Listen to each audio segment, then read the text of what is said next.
Good afternoon students. ਅੱਜ ਆਪਾਂ ਤੁਹਾਡਾ ਪੰਜਾਬੀ ਕੰਪਲਸਰੀ ਜਿਹੜਾ ਲਾਜ਼ਮੀ ਪੰਜਾਬੀ ਦਾ ਸਿਲੇਬਸ ਹੈ ਉਹ ਡਿਸਕਸ ਕਰਨ ਲੱਗੇ ਹਾਂ। ਤਾਂ ਸਭ ਤੋਂ ਪਹਿਲਾਂ ਤੁਸੀਂ ਇਹ ਟੈਕਸਟ ਬੁੱਕ ਹੈ ਜਿਹੜੀ +1 ਲਾਜ਼ਮੀ ਪੰਜਾਬੀ ਪੰਜਾਬ ਸਕੂਲ ਸਿੱਖਿਆ ਬੋਰਡ ਦੀ, ਤਾਂ ਇਹ ਬੁੱਕ ਹੈ ਜਿਹੜੀ ਤੁਸੀਂ ਉਹ ਪਰਚੇਜ਼ ਕਰਨੀ ਆ। ਅਤੇ ਸਭ ਤੋਂ ਪਹਿਲਾਂ ਆਪਾਂ ਕਰਦੇ ਹਾਂ ਕਿ ਤੁਹਾਡੇ ਸਿਲੇਬਸ ਦੇ ਵਿੱਚ ਕੀ ਕੁਛ ਸ਼ਾਮਲ ਕੀਤਾ ਗਿਆ। ਤਾਂ ਤੁਹਾਡੇ ਸਿਲੇਬਸ ਦੇ ਜਿਹੜੇ 2 ਪਾਰਟ ਹੋਣਗੇ। ਪਹਿਲੇ ਭਾਗ ਦੇ ਵਿੱਚ ਕੀ ਹੋਊਗਾ, ਪਹਿਲਾ ਭਾਗ ਹੋਊਗਾ ਜਿਹਦੇ ਵਿੱਚ ਪੰਜਾਬੀ ਲੋਕ ਸਾਹਿਤ ਦੇ ਅੰਡਰ ਸੁਹਾਗ, ਘੋੜੀਆਂ, ਸਿੱਠਣੀਆਂ, ਟੱਪਾ, ਬੋਲੀਆਂ, ਢੋਲਾ, ਮਾਹੀਆ, ਵੁਝਾਰਤਾਂ, ਮਿੱਥ ਕਥਾਵਾਂ, ਪਰੀ ਕਥਾਵਾਂ, ਨੀਤੀ ਕਥਾਵਾਂ, ਦੰਤ ਕਥਾਵਾਂ ਅਤੇ ਪ੍ਰੀਤ ਕਥਾਵਾਂ ਹੋਣਗੀਆਂ। ਤਾਂ ਆਪਾਂ ਇਹਨਾਂ ਨੂੰ ਲੈਕਚਰ ਬਾਈ ਲੈਕਚਰ ਜਿਹੜਾ ਡਿਟੇਲ ਦੇ ਵਿੱਚ ਕਰਾਂਗੇ। ਤਾਂ ਜਿਹੜਾ ਸੈਕਿੰਡ ਭਾਗ ਹੋਊਗਾ, ਦੂਜਾ ਭਾਗ, ਉਹਦੇ ਵਿੱਚ ਹੋਊਗਾ ਟਰਾਂਸਲੇਸ਼ਨ ਇੰਗਲਿਸ਼ ਟੂ ਪੰਜਾਬੀ, ਅੰਗਰੇਜ਼ੀ ਦੀ ਪੰਜਾਬੀ ਦੇ ਵਿੱਚ ਅਨੁਵਾਦ। ਤੁਹਾਨੂੰ ਜਿਹੜੇ ਅੰਗਰੇਜ਼ੀ ਦੇ ਜਿਹੜੇ ਵਰਡ ਨੇ ਉਹ ਦਿੱਤੇ ਹੋਣਗੇ, ਤਾਂ ਜਿਨ੍ਹਾਂ ਦਾ ਤੁਸੀਂ ਪੰਜਾਬੀ ਦੇ ਵਿੱਚ ਜਿਹੜਾ ਟਰਾਂਸਲੇਸ਼ਨ ਉਹਨੂੰ ਕਰਨਾ ਹੋਊਗਾ। ਅਤੇ ਨੈਕਸਟ ਹੋਊਗਾ ਅਖਬਾਰ ਦੇ ਸੰਪਾਦਕ ਨੂੰ ਪੱਤਰ, ਅਤੇ ਉਸ ਤੋਂ ਬਾਅਦ ਕੋਈ ਇਸ਼ਤਿਹਾਰ ਜਾਂ ਸੱਦਾ ਪੱਤਰ, ਪਹਿਰਾ ਰਚਨਾ ਜਿਹਦੇ ਵਿੱਚ ਤੁਹਾਨੂੰ ਕੋਈ ਪਹਿਰਾ ਰਚਨਾ ਮਤਲਬ ਕਿ ਉਸ 'ਤੇ ਰਚਨਾ ਕਰਨ ਲਈ ਕਿਹਾ ਜਾਊਗਾ, ਅਤੇ ਉਸ ਤੋਂ ਅੱਗੇ ਤੁਹਾਡੇ ਮੁਹਾਵਰੇ ਹੋਣਗੇ। ਤਾਂ ਸਭ ਤੋਂ ਪਹਿਲਾਂ ਆਪਾਂ ਗੱਲ ਕਰਦੇ ਹਾਂ ਕਿ ਪੰਜਾਬੀ ਲੋਕ ਸਾਹਿਤ। ਤਾਂ ਸਭ ਤੋਂ ਪਹਿਲਾਂ ਬੱਚੇ ਤੁਹਾਨੂੰ ਪਤਾ ਹੋਣਾ ਚਾਹੀਦਾ ਹੈ ਕਿ ਲੋਕ ਸਾਹਿਤ ਹੁੰਦਾ ਕੀ ਹੈ। ਤਾਂ ਲੋਕ ਸਾਹਿਤ ਹੈ ਜਿਹੜਾ ਉਹ ਲੋਕ ਮਨਾਂ ਦੀ ਉਪਜ ਹੁੰਦੀ ਹੈ। ਤਾਂ ਜਿਹੜਾ ਵੀ ਸਾਡੀਆਂ ਇਹ ਬੋਲੀਆਂ ਨੇ, ਸੁਹਾਗ, ਘੋੜੀਆਂ, ਸਿੱਠਣੀਆਂ, ਤਾਂ ਇਹ ਲੋਕ ਸਾਹਿਤ ਦੇ ਅੰਡਰ ਆਉਂਦੀਆਂ ਨੇ, ਤਾਂ ਇਹਨੂੰ ਅਸੀਂ ਲੋਕ ਸਾਹਿਤ ਕਹਿੰਦੇ ਹਾਂ। ਤਾਂ ਜਿਹੜਾ ਲੋਕ ਸਾਹਿਤ ਹੈ ਉਸ ਦਾ ਰਚਨਹਾਰਾ ਕੋਈ ਇੱਕ ਵਿਅਕਤੀ ਨਾ ਹੋ ਕੇ ਸਮੁੱਚਾ ਸਮਾਜ ਜਾਂ ਲੋਕ ਉਸ ਦੇ ਰਚਨਹਾਰੇ ਹੁੰਦੇ ਹਨ। ਤਾਂ ਮਤਲਬ ਕਿ ਜਦੋਂ ਕੋਈ ਤੁਸੀਂ ਕੋਈ ਬੋਲੀ ਹੀ ਮੰਨ ਲਓ ਕਿ ਜੇ ਕੋਈ ਬੋਲੀ ਜਿਹੜੀ ਘੜੀ ਜਾਂਦੀ ਹੈ ਉਸ ਦੀ ਰਚਨਾ ਕੀਤੀ ਜਾਂਦੀ ਹੈ, ਤਾਂ ਕੋਈ ਇੱਕ ਵਿਅਕਤੀ ਉਸ ਬੋਲੀ ਦੀ ਰਚਨਾ ਨਹੀਂ ਕਰਦਾ, ਸਗੋਂ ਸਮੇਂ ਦੀ ਮੰਗ ਦੇ ਅਨੁਸਾਰ ਜਾਂ ਜਦੋਂ ਲੱਗਦਾ ਕਿ ਇਸ ਦੇ ਵਿੱਚ ਥੋੜ੍ਹੀ ਬਹੁਤੀ ਸੁਧਾਰ ਦੀ ਗੁੰਜਾਇਸ਼ ਹੈ, ਤਾਂ ਦੂਜਾ ਵਿਅਕਤੀ ਉਸ ਦੇ ਵਿੱਚ ਸੁਧਾਰ ਹੈ ਜਿਹੜਾ ਉਹ ਕਰ ਦਿੰਦਾ ਹੈ। ਤਾਂ ਇਸ ਤਰ੍ਹਾਂ ਇਹ ਜਿਹੜਾ ਲੋਕ ਸਾਹਿਤ ਹੈ ਉਹ ਕਿਸੇ ਇੱਕ ਮਨ ਦੀ ਉਪਜ ਨਾ ਹੋ ਕੇ ਸਗੋਂ ਸਮੁੱਚੇ ਲੋਕਾਂ ਦੇ ਮਨਾਂ ਦੀ ਉਪਜ ਹੈ। ਭਾਵ ਕਿ ਜਿਹੜਾ ਲੋਕ ਸਾਹਿਤ ਹੈ ਉਦੋਂ ਤੱਕ ਇਹ ਪ੍ਰਵਾਨ ਨਹੀਂ ਮੰਨਿਆ ਜਾਂਦਾ ਜਦੋਂ ਤੱਕ ਸਮੁੱਚੇ ਲੋਕਾਂ ਦੀ ਪ੍ਰਵਾਨਗੀ ਹੈ ਜਿਹੜੀ ਉਹ ਇਸ ਸਾਹਿਤ ਨੂੰ ਨਹੀਂ ਪ੍ਰਾਪਤ ਹੋ ਸਕਦੀ।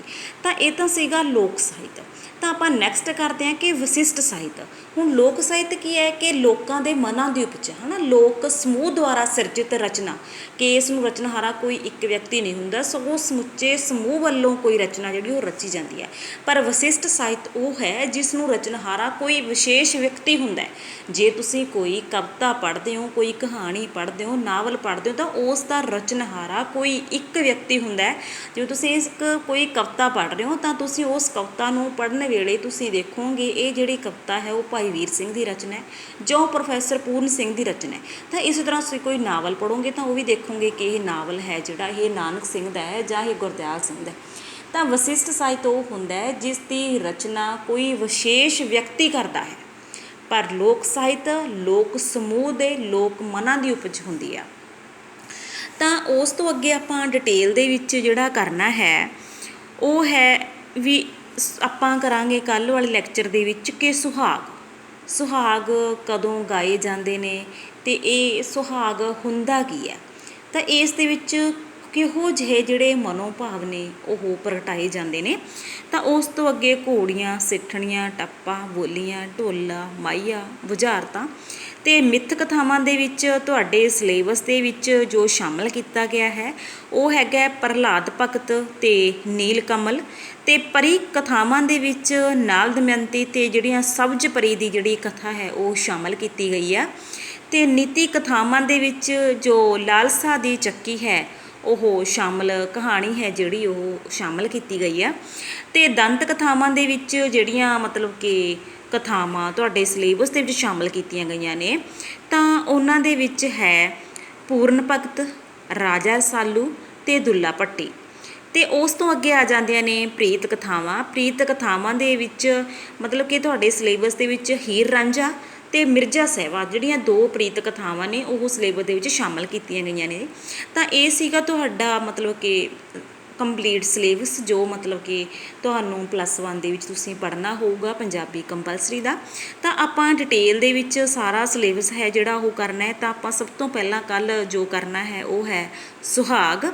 ਤਾਂ ਉਸ ਤੋਂ ਬਾਅਦ ਦੂਜੇ ਭਾਗ ਦੇ ਵਿੱਚ ਮੈਂ ਤੁਹਾਨੂੰ ਦੱਸਿਆ ਹੀ ਸੀ ਕਿ ਉਸ ਦੇ ਵਿੱਚ ਤੁਸੀਂ ਟਰਾਂਸਲੇਸ਼ਨ ਹੋਊਗੀ, ਤੁਹਾਡੇ ਲੈਟਰ ਪੱਤਰ ਹੋਣਗੇ ਜਾਂ ਮੁਹਾਵਰੇ ਵਗੈਰਾ ਹੋਣਗੇ। ਤਾਂ ਆਪਾਂ ਸੁਹਾਗ ਹੈ ਜਿਹੜਾ ਉਹ ਕੱਲ੍ਹ ਵਾਲੇ ਲੈਕਚਰ ਦੇ ਵਿੱਚ ਪੂਰੇ ਡਿਟੇਲ ਦੇ ਵਿੱਚ ਪੜ੍ਹਾਂਗੇ। ਤਾਂ ਉਸ ਤੋਂ ਪਹਿਲਾਂ ਤੁਸੀਂ ਆਪਣੀਆਂ ਜਿਹੜੀਆਂ ਬੁੱਕਸ ਵਗੈਰਾ ਨੇ ਉਹ ਸਾਰੇ ਆਪਣੇ ਪਰਚੇਜ਼ ਕਰ ਲਓ ਤਾਂ ਕਿ ਤੁਹਾਨੂੰ ਲੈਕਚਰ ਹੈ ਜਿਹੜਾ ਉਹ ਵਧੀਆ ਤਰੀਕੇ ਨਾਲ ਸਮਝ ਆ ਸਕੇ। Thank you.